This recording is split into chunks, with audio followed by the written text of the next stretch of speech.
Shri Vaishnava Eko Venkata Bhattanam Shri Vaishnava Eko Venkata Bhattanam Prabhu Mantrana Koilo Koriya Saman Prabhu Mantrana Koilo Koriya Saman Shri Vaishnava Eko Venkata Bhattanam Shri Vaishnava Eko Venkata Bhattanam Prabhu Mantrana Koilo Koriya Saman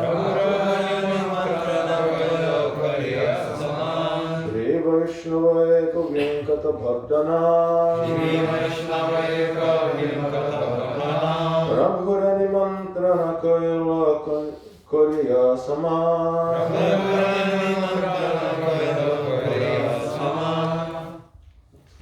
Shri Vaishnava Eka Venkata Bhattanam Shri Vaishnava Eka Venkata Bhattanam Purena Mantra Kaila Kriya Saman Prabhu Mantrana Koilo Koriya Saman Shri Vaishnava Eka Venkata Bhattanam Shri Vaishnava Eka Venkata Bhattanam Prabhu Mantrana Oila Maria Saman Prabhu Mantrana Koilo Koriya Saman Shri Vaishnava Eka Venkat Bhattanam Shri Vaishnava Eka Venkata Bhattanam Prabhurani Mantran Koilo Koriya Saman Prabhu Mantrana Oila Maria Saman Mataji.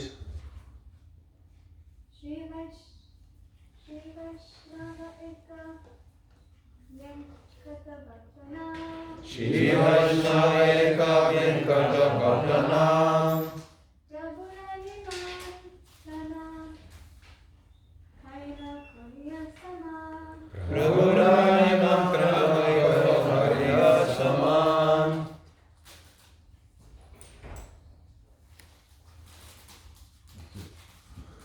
Shri Vaishnava Eka, Shri Vaishnava Eka one devotee belonging to Ramanuja Sampradaya. One devotee belonging to Ramanuja Venkata Venkata Bhatta, Bhatta Venkata Bhatta, Venkata Nama, Nama name, Name Parampure, Prabhuve unto Lord Chaitanya Mahaprabhu. unto Lord Chaitanya Mahaprabhu Nimantrana, Nimantrana invitation. Invitation Koila, Kaila dip. Dip Korea, Kariya offering. Offering Sammana, Sammana great respect. Venkata Translation. One Vaishnava known as Venkata Bhatta then invited Sri Chaitanya Mahaprabhu to his home with great respect. Report. Sri Venkata Bhatta was a Vaishnava Brahmana and an inhabitant of Sri Rangakshetra. He belonged to the disciplic succession of Sri Ramanujacharya. Sri Ranga is one of the places of pilgrimage in the province of Tamil Desha. The inhabitants of that province do not retain the name Venkata. It is therefore supposed that Venkata Bhatta did not belong to that province, although he may have been residing there for a very long time. Venkata Bhatta was in a branch of the Ramanuja Sampradaya known as Badagalai. He had a brother in the Ramanuja Sampradaya known as Shripada Prabodhananda Saraswati. The son of Venkata Bhatta was later known as in the Gaudiya Sampradaya as Gopal Bhatta Goswami, and he established the Radharamana temple in Vrindavana. More information about him may be found in a book known as Bhakti Ratnakara 1.100 by Narahari Chakravarti.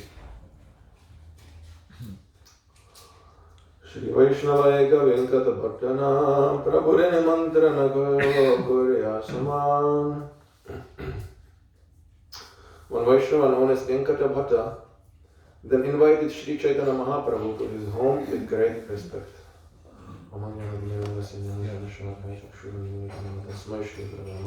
Mukam karot vacham pangum nandate krimat kripata Muhammad Desham Guru Vinataranam. Jai Shri Krishna Chaitanya Prabhu Nityananda Shri Advaita Gadadhara Srivasadi Gaura Bhakta-vrinda. Hare Krishna, Krishna Krishna, Hare Hare, Hare Rama, Rama Rama, Hare Hare. So, yeah. Today we have appearance day of Gopal Bhatta Goswami, and Maharaj suggested to me to say a few words also regarding this topic. And it's a little tricky thing because there are not so many informations about Hare Krishna.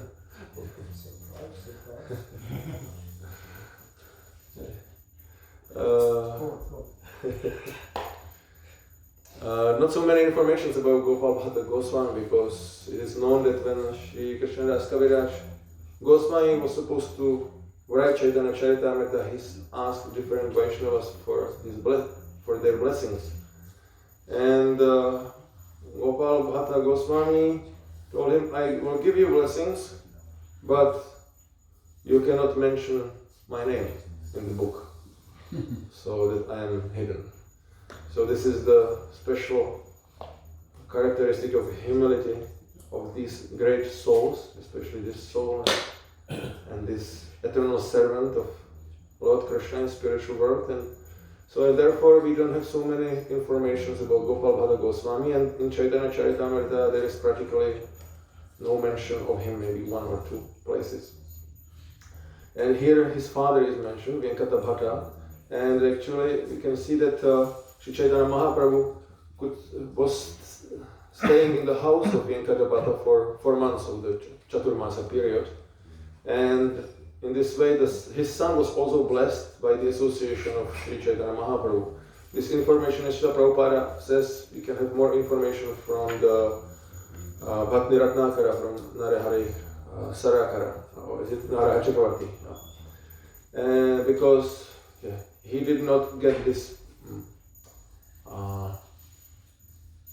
order from Gopal Bhatta Goswami not to mention his name, so he could mention it later. So he was from later generation. So we have at least some information about him, and of course we have the heritage of his writings also.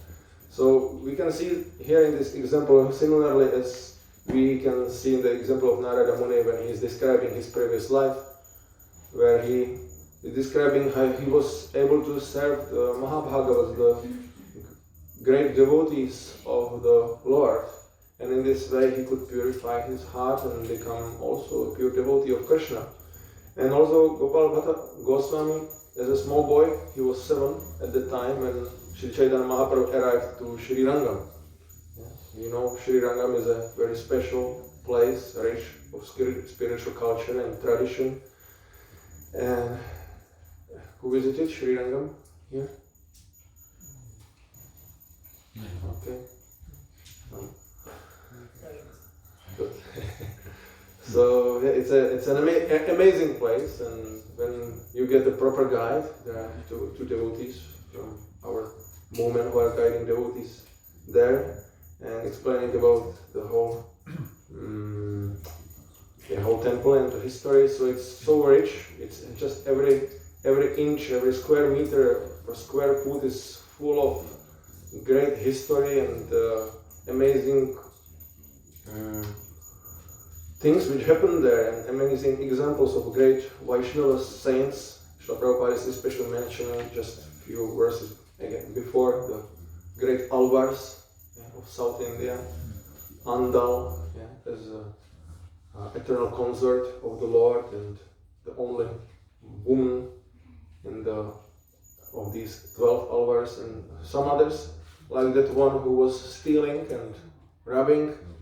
And from that money, he built the 4th wall around the Sri Ranganath temple.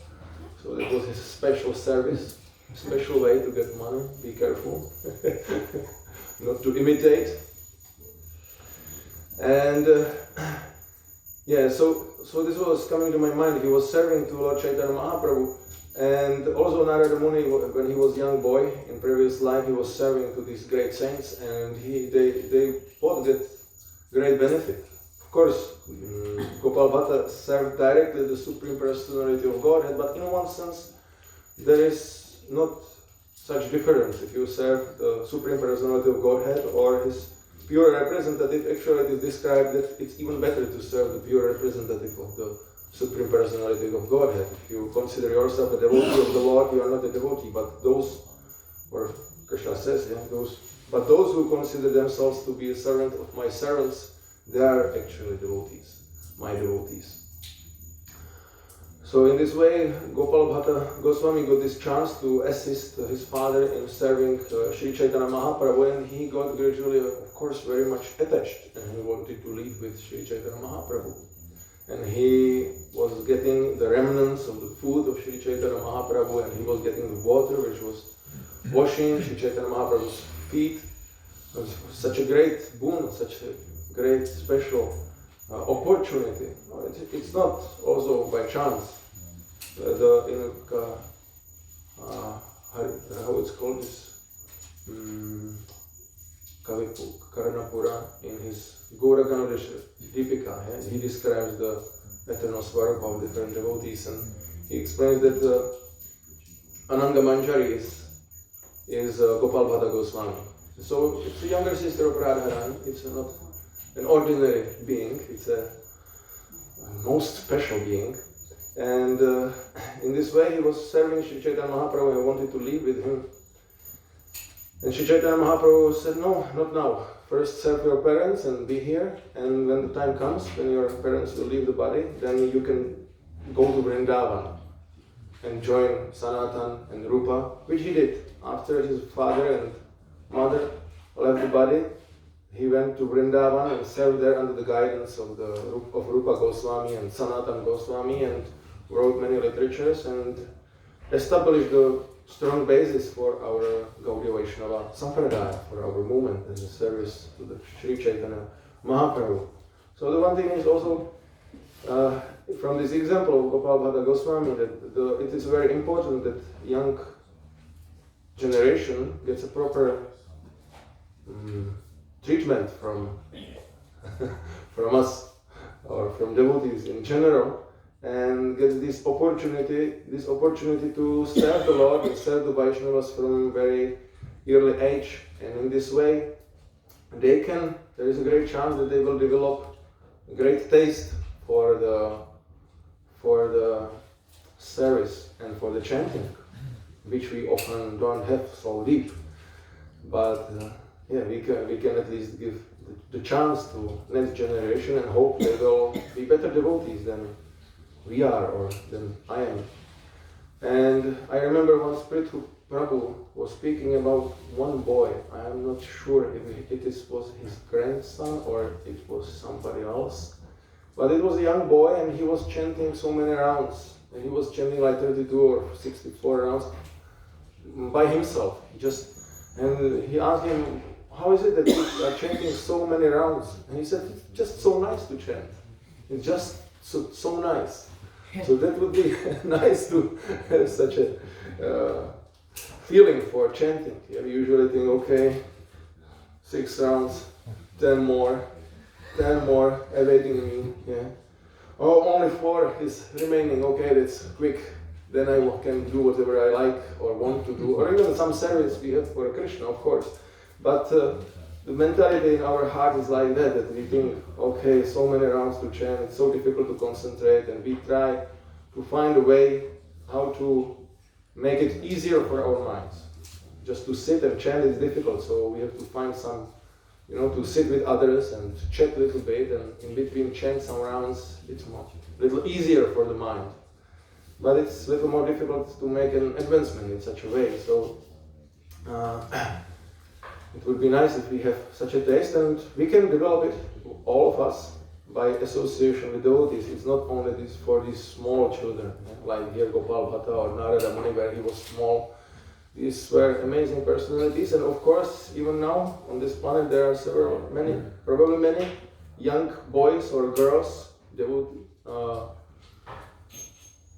children of devotees who are being very much attached to the service of the Lord and to the chanting of the holy name and to even spreading of the holy name. Just now you had and we had a marathon in book distribution, and at least I don't know how many kids you have of that age here, but in our place several kids, children or young boys and girls took part in the marathon, and it was very inspiring to see them just to share this knowledge, and they were quite courageous, approaching people and distributing books and asking for donations, and they did not want to go from street home. We wanted to go back, and they said, no, we want to stay. We want to also approach that person and that person and that person. They did not get the chance yet, so we want to go there. So that's was also a lesson for us. And yes, then Gopal Bhatta Goswami was serving in Sri Vrindavan Dham, and he is known for establishing the Radharaman Mandir, which is a very famous temple, of course, and for all devotees of Lord Sri Chaitanya Mahaprabhu. And this, we know that the Radharaman manifested from the one of the Shilas, Damodar Shila, I think, and manifested for him to be able to worship the Supreme Lord, because he was little unhappy that so other Goswamis, they got their deities and temples, and he had just Shalagram Shila. He could worship them, but you cannot serve the Shalagram Shila in the same way you can serve the deity, dressing and all these things. So finally Krishna manifested like that, and he established this beautiful temple for the service of Radha Raman. And it's what is interesting, it's only deity which is the original deity which stayed in Vrindavan from the time, when this Aurangzeb was his name, this Muslim king or emperor was attacking different places and breaking temples and deities. So because the Radharaman deity is very small, so it could be saved from this attack of the Muslims. So it's there, the original deities is there, other deities are there in Jaipur, most of them. And Gopal Bhatta Goswami was very much known for his excellent scholarship, and he was initiated by his uncle, Prabodhananda Saraswati, who also was there at the time when Chaitanya Mahaprabhu was in Sri Rangam. It's interesting also that Sri Rangam is a place where Sri Chaitanya Mahaprabhu spent, the third place where he spent most of his time. In Navadvip, of course, then Jagannath Puri, then he was traveling through South India, but in Sri Rangam he was for 4 months, which is the third longest period he stayed one place.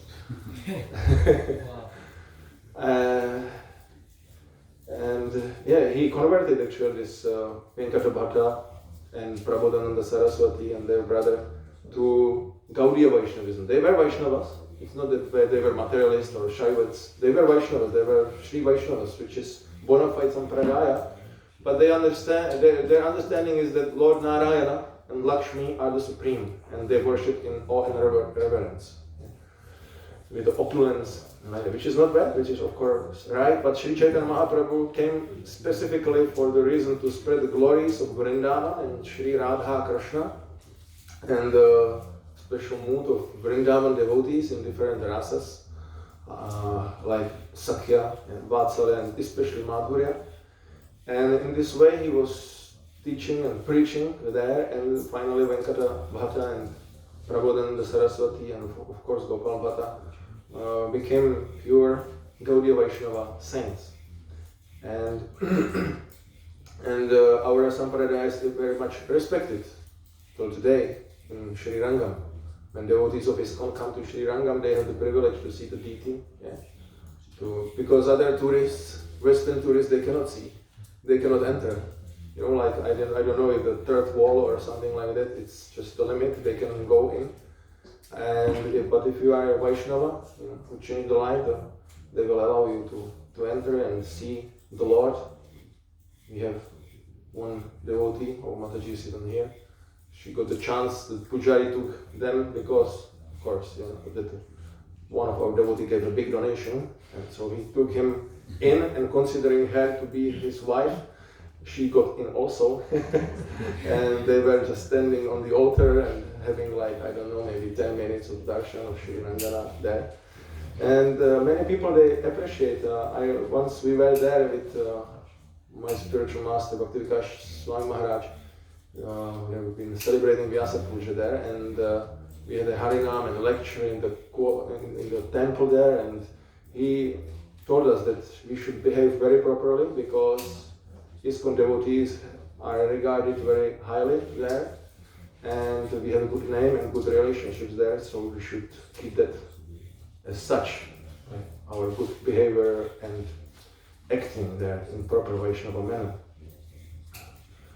And Gopal Bhatta Goswami was he was staying mostly in Vrindavan. He's also known, he went to, I think, close to Haridwar and met one Brahmana who did not have children, and Gopal Bhatta Goswami gave him the blessings that he will get a child, he will get a son, because the Brahmana took nice care of Gopal Bhatta Goswami. And later, some years later, some boy appeared in Vrindavan and paid obeisances to Gopal Bhatta Goswami. He asked, who are you? Actually, you visited my father several years ago, and he told you that he will, because that man said to Gopal Bhatta Goswami, I will send you this son. If he gets born, I will send him to you to become your assistant, your servant. So he did like that. So that we should do with our sons and daughters. To send them to our spiritual master or to temple to serve the mission, to Prabhupada, to give our children to Prabhupada and do maximum for that that they can serve the mission and do something for the pleasure of our founder Acharya. And he was initiated, and he was one of the most famous disciples of Gopal Bhatta Goswami, called Pujari Goswami. He was worshipping brahmachari. He was lifelong brahmachari, and he was worshipping the Radharaman deity. And also famous disciple of Gopal Bhatta Goswami is Srinivas Acharya. He was instructed by Gopal Bhatta Goswami to preach. So the preaching movement started with these devotees like Shyamananda and Narottam Das Thakur and Srinivasa Acharya, great devotees of the Lord, who took the knowledge and the scriptures of Goswamis from Vrindavan to world, to West Bengal and then other places. And now we, by the mercy of Srila Prabhupada, can have this knowledge and can read it and can live it.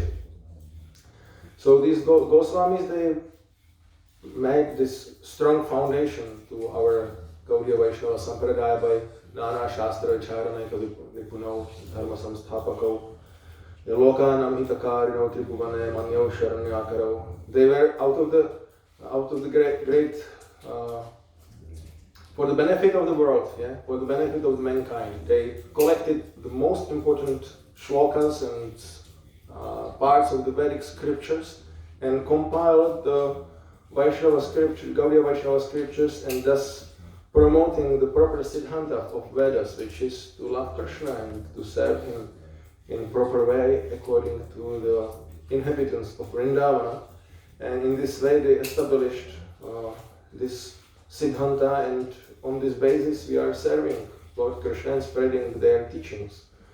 And although they did not travel much, or they mostly stayed there and wrote scriptures and chanted and did their tapasya and obeisances and circumambulating the Govardhana hill. Different Goswamis had different vows to follow in their service to the Lord. But most of the time they were spending by writing and explaining the knowledge about devotion to Sri Chaitanya Mahaprabhu and Lord Krishna. And of course they did not travel like Srila Prabhupada traveled and preached, but they instructed others to do so. But without their work, Yeah? Without their writing the scriptures, we would have nothing to share with people. So, Srila Prabhupada, he was traveling so much also, but he regularly spoke about getting a little aside, you know, delegate management and everything to GBC man and have time to be alone or with some disciples and write Srimad Bhagavatam and finish this Srimad Bhagavatam and maybe many other scriptures, because Srila Prabhupada said it's not only Bhagavatam, we can have so many other scriptures translated and commented on. But due to different circumstances, Srila Prabhupada was not able to do this fully, and he had to always manage and oversee his actually unexperienced disciples at the time, and had to travel and preach and manage all the time. But he had this desire to just write Srimad Bhagavatam, because this was his most important, chinos. Most important thing which he gave. Anyway, yeah. So contribution. Yeah.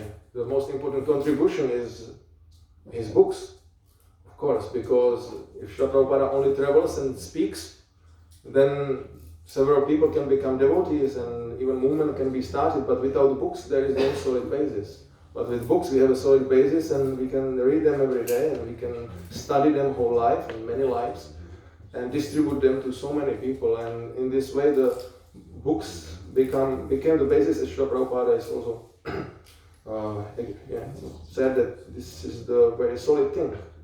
In one quote there, he said this: books and farms are our two solid programs. So the books are the solid, the basis of our Krishna consciousness movement, and beginning with Goswamis and through different acharyas in our sampradayas up to Srila Prabhupada, who gave the final version, who is supposed to serve as a guideline, the law books for 10,000 years in this age, golden age in the Kali Yuga. So we have this final version of Srimad Bhagavatam and Bhagavad Gita and other scriptures, and this is the basis for our personal lives. Our personal lives without reading Srila Prabhupada's books will be very weak. So therefore we have to have strong culture of daily reading Srimad Bhagavatam and other Srila Prabhupada's books. And also for our society, the reading and distribution of these books is the basis. And whenever we have some, quarrel of how we do things, so we always find an answer in Srila Prabhupada's books. And devotees are supposed to follow them and live according to them, and of course get inspiration from them. It's not only the information in books. There is a lot of information in books, but after some time we can have this feeling, I already know all the information. Yeah? Nothing new. I already heard about Venkata Bhatta, I already heard about Gopal Bhatta, I heard about Prabodhananda Saraswati and Sri Chaitanya and Sri Rangam. Yes, I know. He will be there, and there will be this Brahmana who cannot read, and he was crying when he was reading, but he couldn't read, so he was in a picture actually, and he was holding it upside down, and Sri Chaitanya Mahaprabhu said to him that he actually realized, first asked him, why you are crying, and he explained, and he is so much touched by the mercy of the Lord that the Supreme Personality of Godhead, the God Himself, the Creator, he became a servant of Arjuna, just driving his chariot. Such an amazing Lord I have. So he said, you are the Acharya of Bhagavad Gita. Even he couldn't read Bhagavad Gita. So we know this already, and then he will move on and to go to some other places. Probably most of us do not know which will be the next place. But still we think we already read it so many times. But it's not only about the information. The information is there, but it's kind of connected with our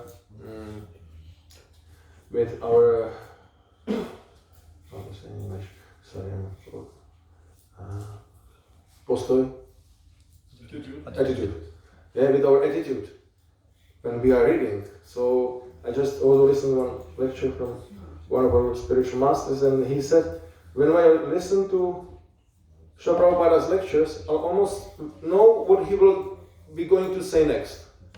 But still it's so fresh and so nourishing and so pleasurable to hear again and again and again and again Srila Prabhupada's voice and his words.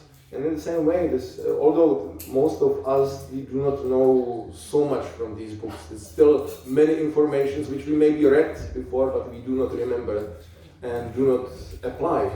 So this is one thing. And the another thing is that it's a process of recharging our spiritual batteries, we could say, to give us inspiration and the power and strength we are getting from these books, because Srila Prabhupada is there. He said, the best of me is in these books. I mean, everything about Srila Prabhupada is best, of course, but you see it like that. But he said, especially my books, I put my best in them. So in this way we can appreciate Srila Prabhupada's books and read them and study them and share them with others, as these Goswamis, they also desired that these scriptures, they weren't there only to write and meditate and have some exercise for their personality development. That it's nice to write every day some sentences, it's good for your development of your personality. It wasn't their reason. Their reason was to help the world in the same way as the sages of Naimisharana gathered. They wanted to help the world. And this is the mentality of sage, of saint, of Vaishnava, to help others. And so they knew, we cannot travel like this. We have to first of all put everything together so next generations of devotees, they know what they are supposed to preach. And in one sense, to distribute books or preach in this way, it's much easier than to write books and write down the Siddhanta. This is for elevated devotees, but to distribute books, everybody can do, actually. So Srila Prabhupada, when he was speaking about these two solid programs, like book distribution and farms, these are actually programs which anybody can join in. Anybody, practically, there is no special qualification needed. If you are supposed to preach to scientists, you need a special qualification. If you are supposed to write Vaishnava literature, you need a special qualification. But for book distribution and farms, you don't really need a special qualification or some high studies. You just need a sincerity. To go out and approach a person, say, hello, hi, how are you? Anybody can do that. We can be shy, of course, but that's not a question of qualification, that's a question of our ego and our qualities which we have. But most of the devotees can try at least to distribute some books, to go out, to approach people, to say, good morning, how are you? I have some book for you. And maybe they say, no, not a problem, but we can at least try. And some books we can distribute. And in the same way, and if we cannot do it, if it's difficult to us, then Srila Prabhupada wanted us to go to farm. So if it's too much for us, or if it is difficult, or we cannot sustain family like this, then we can go to farm and live. And just by ordinary living, I mean, just maintaining our family and our place where we live, in a way which Srila Prabhupada designed for farms, we are doing great preaching work. Every devotee has to live somehow and to take care of family and take care of house and do different things. But when we do it in the town and city, we go to job and then go back home, and then we visit the temple once a week. Then it is, we are engaged in service in some way, but we are not really spreading the Krishna consciousness movement in very effective way. But if the same person moves to the farm project or Varnashrama community, and he starts to live there according to this, self-sufficiency and simple living and high thinking, then the devotee is doing actually great preaching work, because it's maybe could be even more effective for preaching than the direct book distribution, in one sense that when you distribute books, you need to show something to people, and they can come and see, okay, it's like this. It's described here, this Varnashrama, so many times in Srila Prabhupada's book. So how is it in practice? So then those who are living on the farm, they actually help very much book distribution. And when we distribute books, I don't know how you, but often when we mention we have a farm and cows and bulls and we grow our food, they are much more willing to donate than when we just speak about books and Krishna. Because it's interesting for the people and they're also thinking about alternative in this world. And therefore Srila Prabhupada was very clever in this way and he wanted to establish this Krishna system of village life. And in this way, every devotee can be completely, fully engaged in the mission and in the spreading of Krishna consciousness by engaging in these two solid programs. There are, of course, many more programs which Srila Prabhupada gave, mostly connected to these two. Yeah. Harinam, Sankirtan, and book distribution, this is practically one thing. Yeah. This is the Brihat Mridanga, book distribution. It's all about Mridanga, yeah. Harinam, Sankirtan, and book distribution. Yeah. Prasadam is helping people to purify their consciousness, and we have Gurukula, yeah, that's connected with Varnashrama. Actually, it's part of farm life.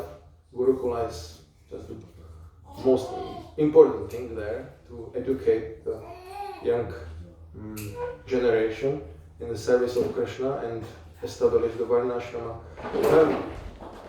So, yeah, in this way, Srila Prabhupada designed a system how we can spread this Krishna consciousness movement, and many of us can think I'm not very much qualified to do so this service and that service, and I'm just rascal and mlechka and dhyavana and so many bad desires in my heart, but still we can at least dedicate our life, just one life, it's not so much, just one life, to the mission of Srila Prabhupada. That should be our thoughts. That we think, okay, at least this life I will give to Srila Prabhupada. Like Srila Prabhupada was preaching in India, he was asking some family man, give me at least one son. What is the problem? So you have many sons, give me one. Like it's something, just to give. So, but he was right, just give me one son. As this Brahmana did to Gopal Bhatta Goswami. He just gave his son. So we can give ourselves, or if we have children, we can try to give them also. And there are also individuals, and they can have their own desires. But to the extent we can do it like this and think at least one life. So many lives we have spent in this material world, serving Maya and senses, and what we got, another birth in this world with bad body, with weak intelligence and crazy senses and completely crazy mind. So what is the result of this service? So let us serve Srila Prabhupada, although we have strong senses and crazy minds and weak intelligence and weak bodies and different diseases, still at least do something with this for Srila Prabhupada, at least something we can do. Yeah? Till we can do, we should do something. And give this life to Srila Prabhupada and nothing to Litovat, Mahaprabhu Chandra? Litovat.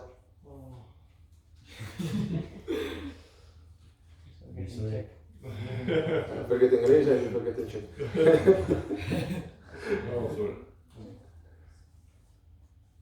Nothing to be sorry for, I would say, Regret, nothing to regret, yeah. So yeah, sometimes, we come to ISKCON, we are 18 or 17 or 20 and we want to surrender and serve the mission and become initiated very quickly, and then we think, what did I do? I already promised, but actually spend the best of my years, 20s and in the service, but I wanted to see the world and experience the world, and then we can think, okay, maybe I can try, maybe it's too late, maybe not, I'm 40 or 50. So no need to think like this and just give our best years. Still we have this passionate mentality, sometimes just because of some, there is a Krishna conscious inspiration, but also kind of passionate young, mentality of young people. Okay, let's go for it and let's do it and just surrender to Krishna, and maybe we will regret, but till we are ready to do this, just use our best years and of our lives for Srila Prabhupada to do some solid service for him.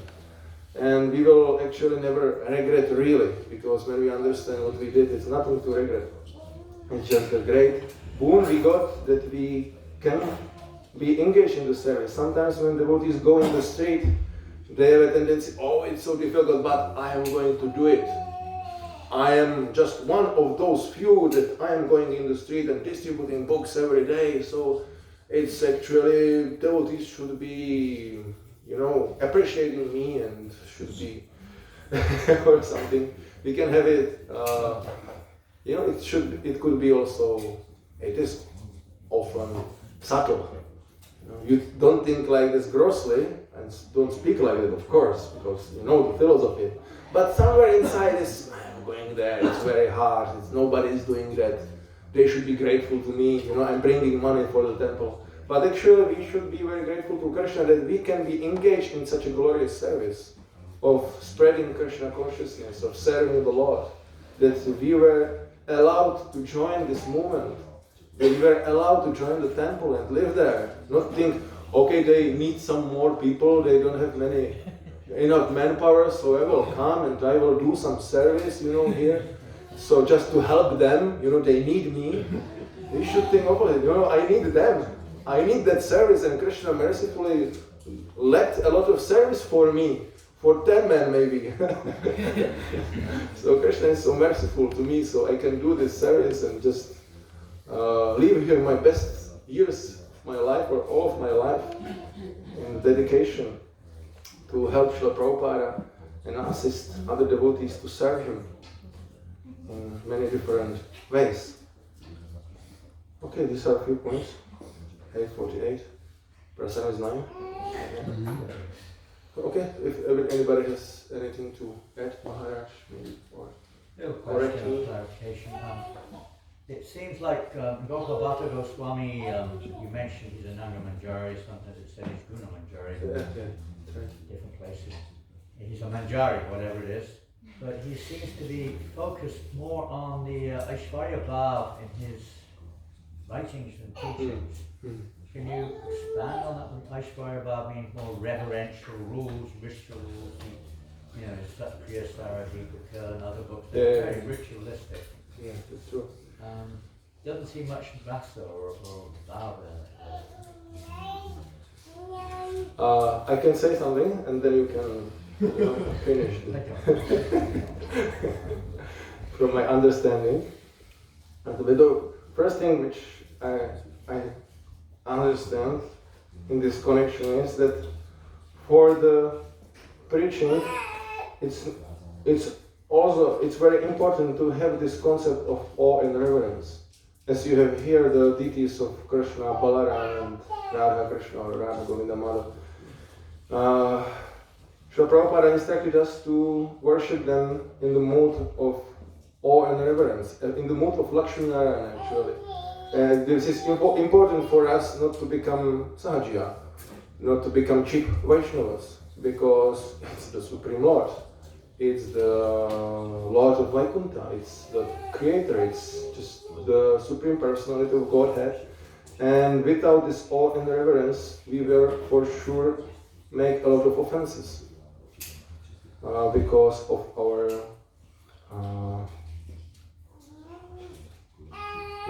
inexperience or lack of maturity in devotional service. Therefore, we need to serve with this awe and reverence and be always conscious not to do offenses, and always conscious that we are doing offenses every day, so therefore we have to apologize for them and do it in this manner, and in this way we can gradually develop the higher taste and we can make gradual advancement to the more spontaneous parts of devotional service. But this is just next chapter. But generally, as a rule, we are worshipping with this according to these laws of worship, which are based on the awe and reverence. So this is one thing.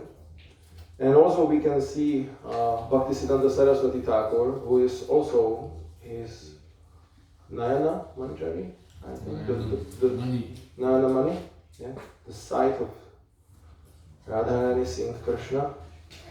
And he was also very strongly preaching in very basic understanding and also stressing the sadhana. Yeah. This is also part of that sadhana, not so much the spontaneous part, because it's needed for us and for the world to safely advance on the path of bhakti. That would be part of my understanding. Another thing is, which I wouldn't get into much myself, is that I've heard from my spiritual master that this Hari Bhakti Vilas and other books are also written in the context of that preaching field, that so many smartas were there, and to accept the Gaudiya Vaishnava tradition, they had to put these very strict rules and regulations according to Smarta Vidhi, which often we do not follow all of them. And they are mentioned there, but they are not followed gradually. They are not followed generally by Gaudiya Vaishnavas in practice, some of them. So it's a little more complicated topic. Maybe Maharaj could like to. Prabhupada, he writes that. He says that the Hari Bhakti Vilas specifically was written for like what you just said. Okay. Say you're in one commentary or lecture or somewhere, he actually wrote the lecture, or it's in one of the purports. He actually said like that. He said specifically for India. Whereas in other parts of the world, you may have to adjust things to achieve the purpose. It's a stepping stone towards the purpose. It's not like that is the goal. There to be reverential, it's necessary, as you said, stepping stone towards it. Probably that's why Prabhupada suggested in the early days in Vrindavan, the devotees there worshipping deities should go to Radha Raman temple and learn there, because he considered that they had the best standard of deity worship in Vrindavan. Yeah, that's a well-known thing by any of the early devotees in Vrindavan. And Prabhupada recommended they go there and learn. But we don't do everything they do either, but the regulations, the standards of puja and everything are in line with what Prabhupada basically established. Same in Prabhupada's Samadhi, the Samadhi of Gopalbhata Goswami, which is there next to the their standard of Samadhi worship was our Srila Prabhupada's standard, somewhat based upon their standard which they worship, Gopalbhata Goswami. Is establishing standards which are necessary not just to satisfy the smartas so they accept the authenticity of Gaudiya Vaishnavas, but also for the Gaudiya Vaishnavas themselves to practically progress in their spiritual life. We didn't mention anything about the famous story. It's maybe a controversial one about Gopalbhata going to the Himalayas, the Gandaki River. Oh yeah, collected these shalagrams. Yeah, I didn't mention that. And this is all I know about it. This is all I know about it in this one sentence. Yeah, it's sometimes it's different stories there, different interpretations of how he obtained these shalagrams. Okay. It's just a nice story.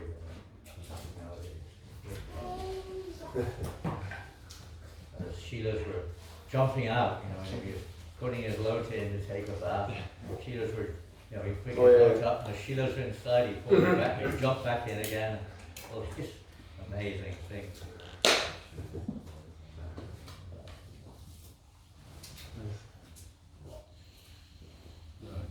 Many things. I mean, what to say? It's a long morning.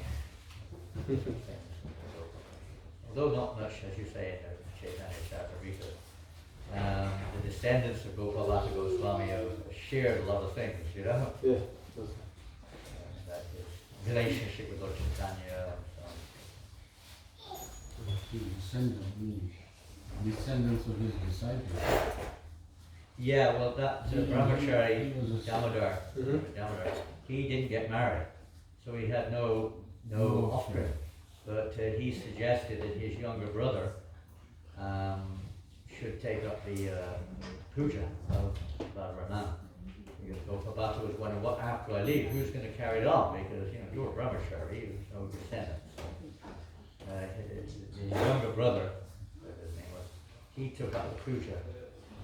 Gopabhata initiated him, and he was married, and he had kids, and that way the succession of pujaris came from the younger brother. It's funny, but they call those descendants coming from that time. They adopted the name Goswami. Goswami, yeah.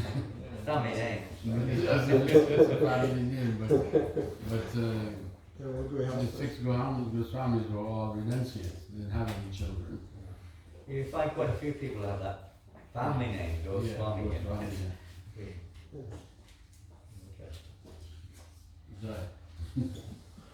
Of course, he collaborated very closely with Sanatana Goswami and the compilation of Harivati Vilas. Yeah. Contribution.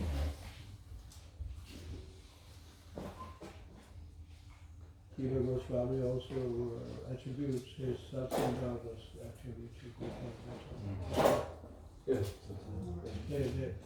I mean, he of course that's his humility, but he took that some notes or something. I think he wrote something like that he made it systematic. Yeah. There were notes of Gopal and he made it systematic and presented them. Actually, the Sandarbhas is largely Jiva Goswami's work, but he took something from Gopal Bhatta and he gives Credit to like him. I said, out of humility, he actually gives. He said that he gives credit to Gopal Bhatta. I just organized his. But the truth is a little different. It's actually mainly Jiva who's he gets the big credit for his satsandava. Also, Prabhu Bhadananda Saraswati, he came in Vrindavan and left his body in Vrindavan, and his samadhi is near this Kaliyashri. You mean Prabhupada Saraswati? Yeah, Yeah, close to this stuff. Yeah, it's there. This Close. Kaliyashri The same Prabhupada who wrote Vrindavan. Mahimamrit. Yeah. This is the Sama.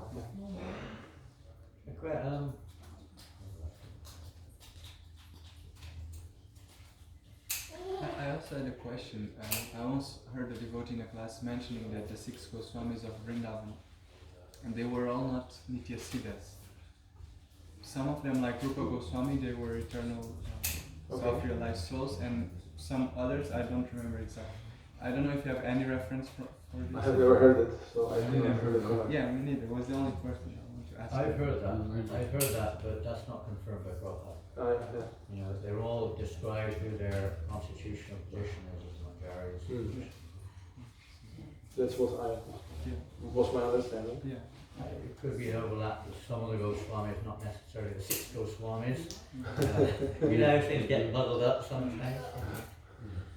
6 Goswamis, they were all Eternal associates. Atantas, Thakursis, Gauravira, Songi Gani Tushira Karima. They're all eternal. No, yeah, associates. There were 8 in that group. There were 8 in that group.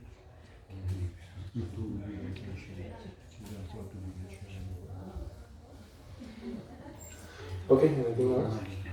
Yeah. Prabhupada ki jai. Shri Chaitanya Charitamrita ki jai. Gopal Bhatta Goswami ki jai.